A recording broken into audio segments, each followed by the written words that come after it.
तो एक बार सभी स्टूडेंट्स का फिर से मेरी क्लास में स्वागत।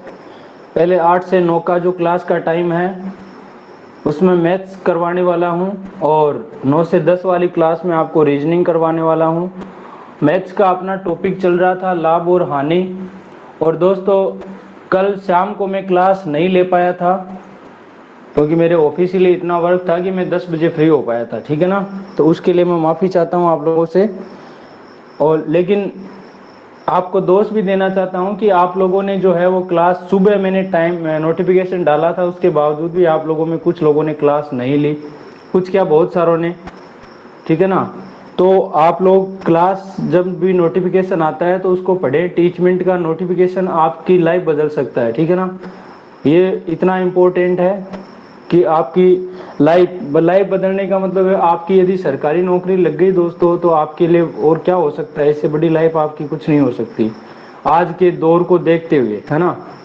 और सरकारी नौकरी के लिए जो मैं पढ़ा रहा हूँ आपको मैथ्स और रीजनिंग, इसका इतना रोल है कि यदि आपके ये कवर हो गई तो यूँ मानो कि 60% पोर्शन आपका लगभग एग्जाम्स का कवर हो जाता है।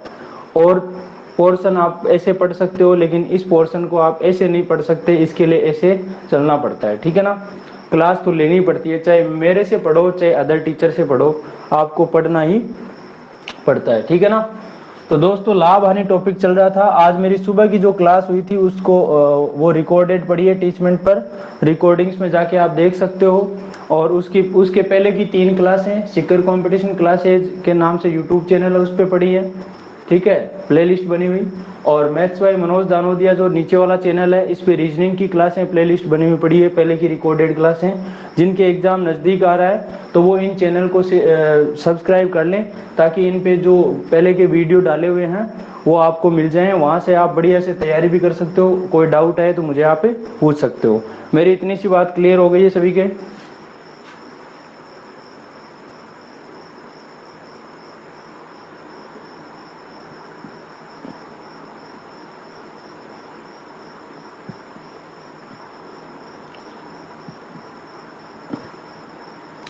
ओके दोस्तों फिर करते हैं देखो शुरुआत।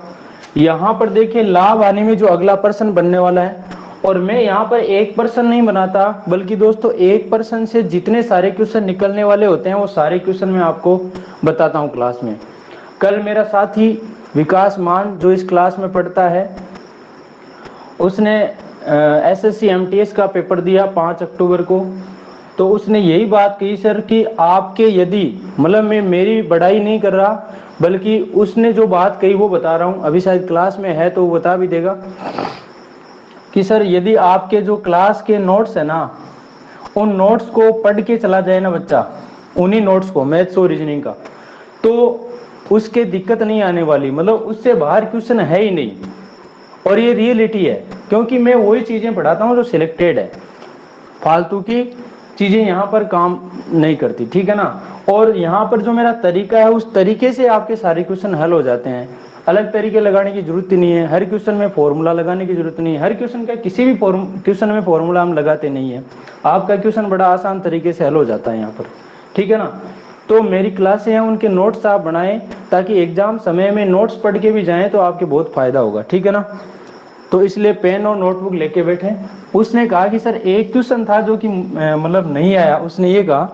तो मैंने कहा इसका आप 28 नंबर क्वेश्चन देखिए मेरी क्लास का, समय कार्य मजदूरी का क्वेश्चन 28 था, पता नहीं कौन सा था वो परसेंटेज के हिसाब से। जैसे एक किसी कार्य का 16 सही 2/3% भाग है वो 5 दिन में करता है, भी उसी कार्य का 1/4 भाग इतने दिन में करता है, मान लो 3 दिन में करता है, तो दोनों मिलकर उस काम को कितने दिन में करेंगे। तो इस तरीके का सवाल था जो सवाल मेरी क्लास में करवाया हुआ था। तो कुछ भी बाहर नहीं आएगा मैथ्स और रीजनिंग में, ये मेरा वादा है, ठीक है ना।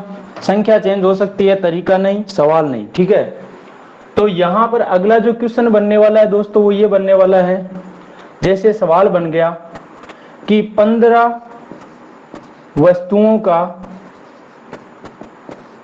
क्रय मूल्य 20 वस्तुओं के विक्रय मूल्य के बराबर है या समान है। बराबर है तो लाभ या हानि प्रतिशत की गणना करो। अब यहाँ 15 वस्तु 20 वस्तु आए, चाहे 50 60 आए, 60 50 आए, उससे कोई फर्क नहीं पड़ता, तरीका वही रहने वाला है। ठीक है ना? सवाल समझ में आ रहा है सभी के? क्या ऐसा सवाल एग्जाम में आता है क्या? हाँ भाई, ऐसा सवाल एग्जाम में आता है क्या? देखा क्या किसने?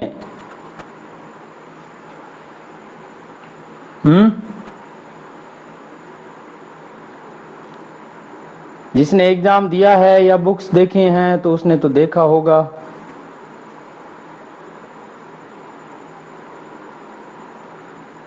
राजकुमार वर्मा ने नहीं देखा, नरेंद्र ने देखा है, आशीष टेलर ने देखा है, आर के टेलर ने देखा है, और जिसने नहीं देखा है तो भाई देख लो, है ना? और इसका आंसर निकालना भी सिखा दूंगा, और चुटकियों में निकालोगे आप, सेकंडों में इसका उत्तर आने वाला है। ठीक है ना? बहुत ही आसान तरीके से सवाल की भाषा भी समझा दूंगा, सवाल क्या कहना चाहता है। देखिए, सबसे पहले देखिए, यहां पर आपको कुछ नहीं करना कि 15 वस्तुओं का क्रय मूल्य, तो आप क्या लिखोगे? 15 का क्रय मूल्य, और किसके बराबर है? यहां पर 20 वस्तुओं का विक्रय मूल्य के बराबर है, 20 का विक्रय मूल्य के बराबर है। आपको कुछ नहीं करना, सिर्फ तीर लगाना है भाई। यहां वाला तीर यहां लगा दो और ये वाला तीर यहां लगा दो, उल्टे तीर लगा दो। उल्टे तीर लगाते ही अपना काम हो गया। क्या? कि क्रय मूल्य का मान तो कितना है? 20, और विक्रय मूल्य का मान कितना है? 15। क्रय मूल्य का मान 20 है तो विक्रय मूल्य का मान 15। इसका मतलब 20 रुपए में कोई चीज आप खरीदते हो और उसको 15 रुपए में बेचते हो तो क्या होगा भाई? बताओ, 20 में खरीदोगे और 15 में बेचोगे तो क्या होगा? हानि होगी ना? कितनी हानि हुई?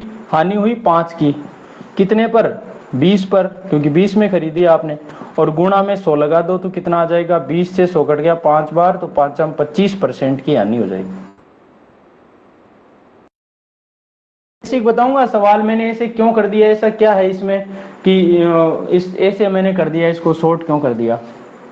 देखो, यहां पर दोस्तों मैंने क्या किया भाई, अगले ने कहा कि 15 वस्तुओं का जितना क्रय मूल्य है ना, उतना ही 20 का विक्रय मूल्य है। तो मैं एक संख्या मान लेता हूं, कोई भी संख्या मान लो आप। मैंने एक संख्या मानी, वो जैसे मान लो 20 का 15 का लगभग कितना? 20 या 60, 15 जो 60, 60 मान लेता हूं। यानी कि 15 का जो क्रय मूल्य है ना, 15 वस्तुओं का क्रय मूल्य, उसको भी तो मैंने 60 रुपए मान लिया, और 20 वस्तुओं का विक्रय मूल्य है उसको भी मैंने क्या मान लिया? 60 रुपए। अब आप 60 मानो, 120 मानो, कुछ भी मानो, आपकी मर्जी है। बताओ, जब 15 वस्तुओं का क्रय मूल्य 60 है तो एक वस्तु का क्रय मूल्य कितना आएगा? एक वस्तु का 60 बटा 15, तो 15 से कितनी बार कटा? 4 बार कट गया ना? वहीं पे अब एक वस्तु का विक्रय मूल्य यहां पर कितना आएगा? 60 बटा 20, यानी 20 से कट गया 3 बार। ठीक है ना? अब 120 मानोगे तो 120 के हिसाब से आ जाएगा, यहाँ कोई और संख्या मानोगे तो उसके हिसाब से आ जाएगा। लेकिन मैंने 60 रुपए मान के चला था मैं कि भाई दोनों का जितना 15 का क्रय मूल्य उतना ही 20 का विक्रय मूल्य, ये माना। अब बताओ, एक वस्तु आपने 4 रुपए में खरीदी और उसी एक वस्तु को आपने 3 रुपए में बेच दी, बताओ क्या होगा? 4 में खरीदी 3 में बेची, नुकसान हुआ ना? कितने का? 1 का। कितने पर हुआ? 4 पर, और गुणा में कितना लगा दिया? 100। तो 4 से आपका 100 घट गया 25 बार, तो 25% आपका क्या आ गया? यहाँ पर हानि आ गई। तो इस तरीके से आप सवाल कर सकते हो, लेकिन ये जो तरीका है आपके सवाल को शॉर्ट बना देता है, आसान बना देता है। कैसे रे भाई? सवाल इतना तो सामने लिखा हुआ आएगा, क्रय मूल्य ये रहा, विक्रय मूल्य ये इसके पास वाला रहा। तो क्रय मूल्य 20 है, 20 में खरीदी 15 में बेची, क्या हुआ? 5 का नुकसान। कितने पर? क्रय मूल्य पर। क्रय मूल्य कितना है? 20, और गुणा में लगा दिया 100, तो कितना आ जाएगा? ये 25% आ जाएगा। ठीक है ना? ये आसान तरीके से आपका सवाल जो है वो क्या हो गया दोस्तों? हल हो गया। क्लियर है मामला सभी के?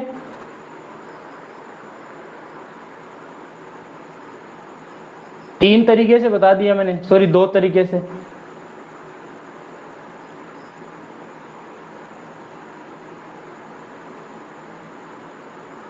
दोबारा भी बता दिया है, फिर भी किसी के डाउट है तो अभी पूछ सकते हो आप।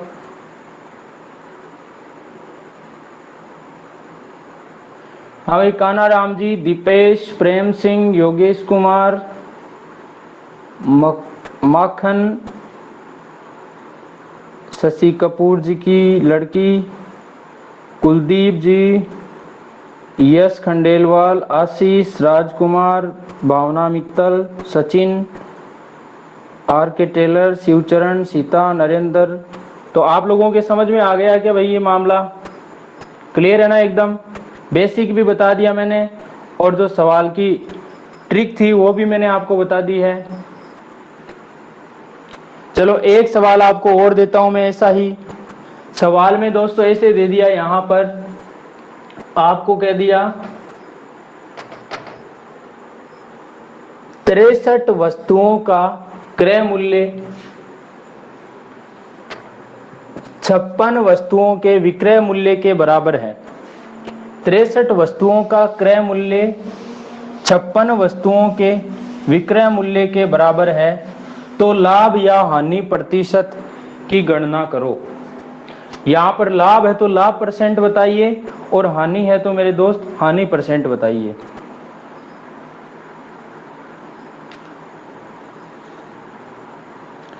जिनके क्लास में यदि बफरिंग वगैरह की प्रॉब्लम हो रही है तो क्लास से एक बार हटके दोबारा ज्वाइन कर लीजिए, आपके दिक्कत नहीं आएगी। योगेश कुमावत का आंसर आया है 12.5, आशीष का 12.5 आया है। ये 12.5 क्या आया भाई, लाभ आया है या फिर हानि आई है?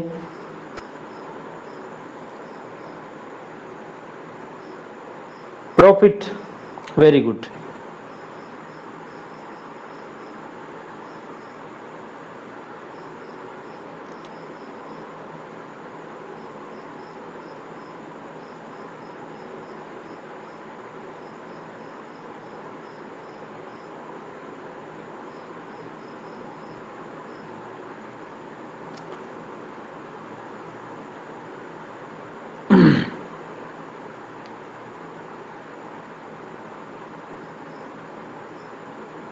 KKR, इतने लेट कैसे जुड़े भाई?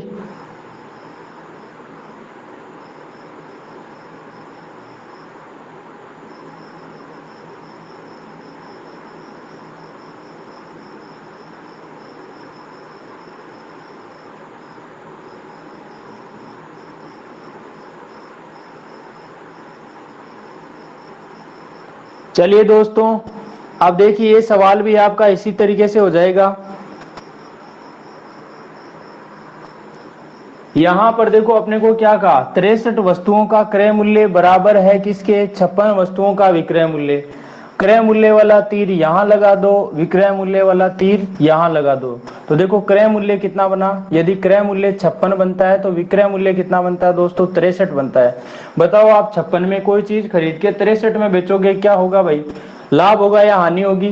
तो आप कहोगे सर ये तो लाभ होगा। कितने का लाभ हुआ, 13 में से 6 गया 7, 7 रुपए का लाभ हुआ। 7 रुपए का लाभ कितने पर हुआ, तो आप कहोगे सर ये तो 56 पे हुआ, क्योंकि 56 में खरीदी। और गुणा में 100 लगा दो, आपका भला हो जाएगा। 7 से कट गया 8 बार, 4 से ये 2 बार कट गया, 4 से 25 बार कट गया। और जब 25 में 2 का भाग दोगे तो 12.5% आ जाएगा। इसको ऐसे भी लिख सकते हो, 12 से 1/2% भी लिख सकते हो। शायद मेरी बात क्लियर हो गई होगी। कर सकते हो ऐसा सवाल आसान से, मात्र 5 सेकंड का सवाल है दोस्तों। अब बढ़ते हैं सवाल में आगे। दिन में एक तो फोन को चार्ज करके रखा करो भाई, और दूसरी बात फोन में अपना नेट बचा के रखा करो ताकि आपको क्लास का फायदा मिले। और जिन विद्यार्थियों ने मेरा जो YouTube चैनल है, दोनों ऊपर लिखे हुए हैं, सीकर कंपटीशन क्लासेज और मैथ्स बाय मनोज दानोदिया, यदि इनको सब्सक्राइब नहीं किया है तो कर लेना भाई, क्योंकि इन चैनल से आपको इतना फायदा होने वाला है जिसकी हद नहीं है।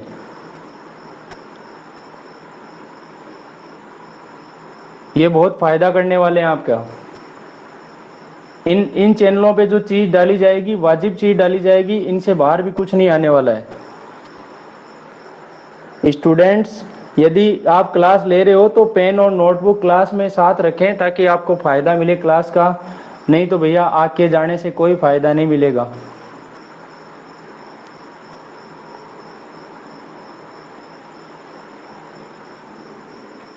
अब देखो अगला सवाल। अगला सवाल इस तरीके से बनता है, देखो सवाल बन गया कि 30 वस्तुएं बेचने पर, दो तरीके से सवाल बनता है यहां पर। 30 वस्तुएं बेचने पर 6 वस्तुओं के क्रय मूल्य के बराबर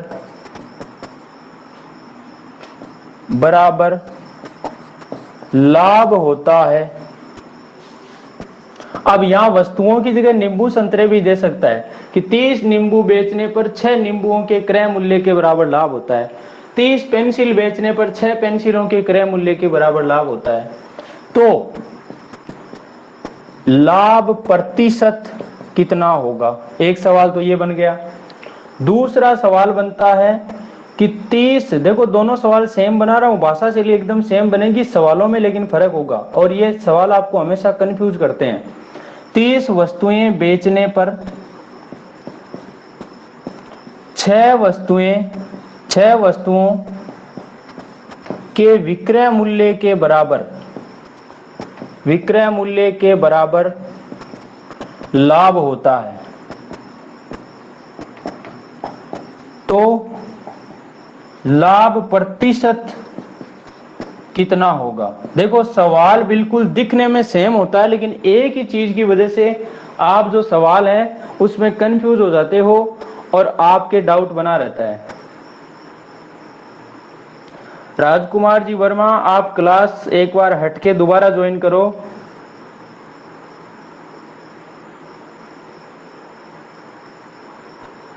यदि आपके नेटवर्क प्रॉब्लम आ रही है तो। ये दो तरीके के सवाल बनते हैं, आपको एग्जाम में, हर एक एग्जाम में देखने को मिल जाएंगे ऐसे सवाल।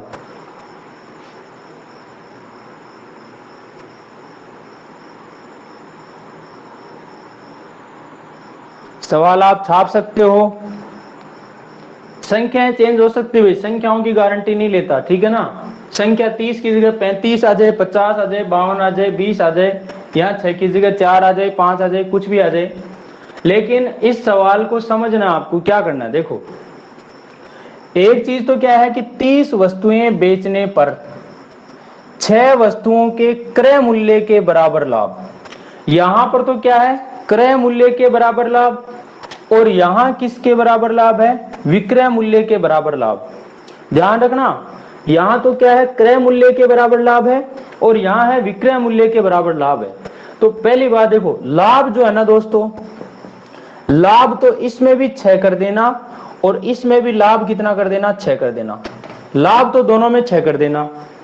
अब बात आती है क्रय मूल्य और विक्रय मूल्य की।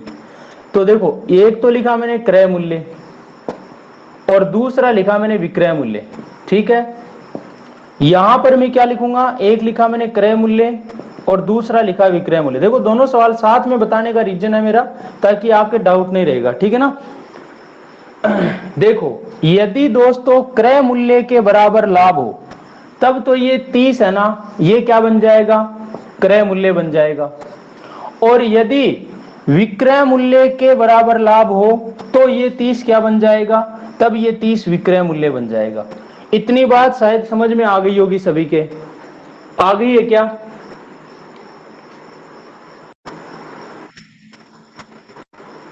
इतनी बात सभी के समझ में आ गई है क्या?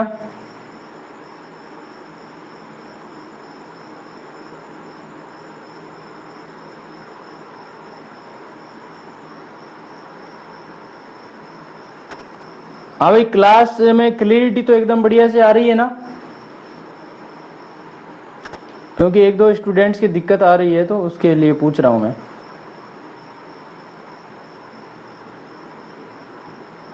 क्योंकि क्या है कि आप लोग व्हाट्सएप, यूट्यूब, फेसबुक इन पे पूरे दिन छाए रहते हो, कभी कॉमेडी, है ना।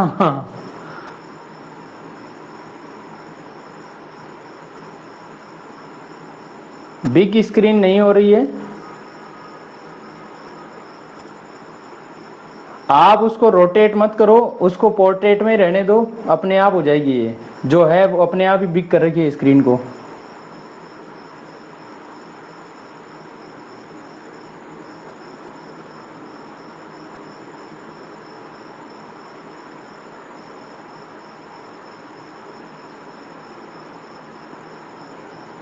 देखिए दोस्तों, ये बात समझ में आ गई होगी कि यहाँ 30 वस्तु बेचे, यहाँ भी 30 वस्तु बेचे। तो इस बात को मत पकड़ना कि बेचने पर, क्योंकि यहाँ पर जितनी वस्तु खरीदेगा उतनी ही वस्तु बेचेगा, तभी तो लाभ हानि का पता लगेगा।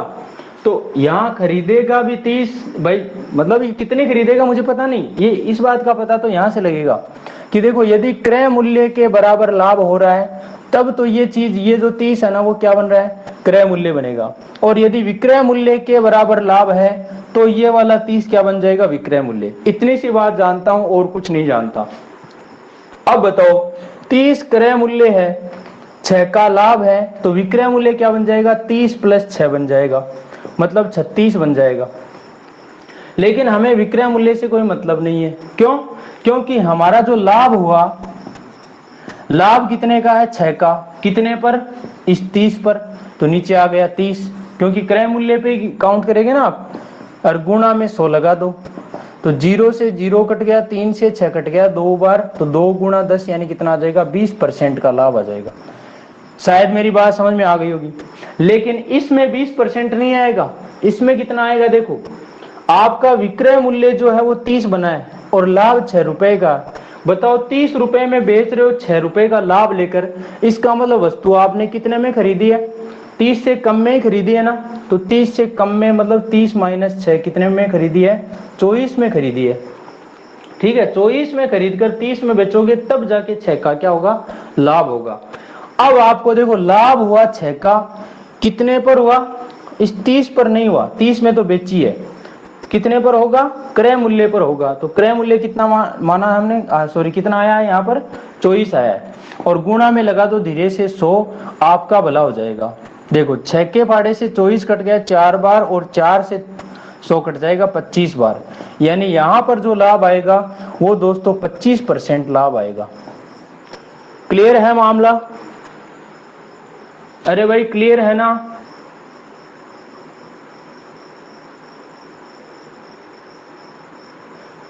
राजकुमार और प्रेम सिंह जी, आप क्लास हटके दोबारा ज्वाइन करो, और यदि फोन में कुछ ज्यादा भर रखा तो उसको खाली कर दो, ताकि क्या है कि आपके क्लास में परेशानी ना आए।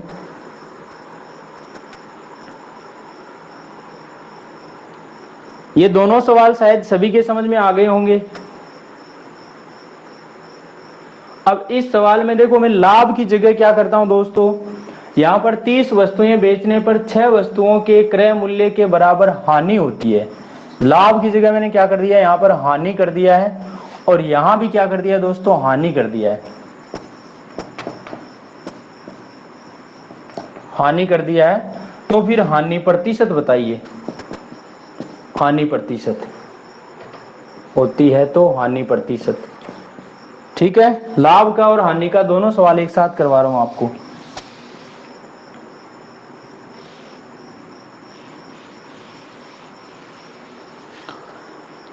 तब भी क्या करना आपको, देखो यहां हानि हो रही है, तो हानि तो ये 6 ही वस्तु हो जाएगी, हानि तो वो की वो ही रह जाएगी 6, यहां भी हानि 6 होगी, और यहां भी हानि कितनी, 6 कर दो, कर दी।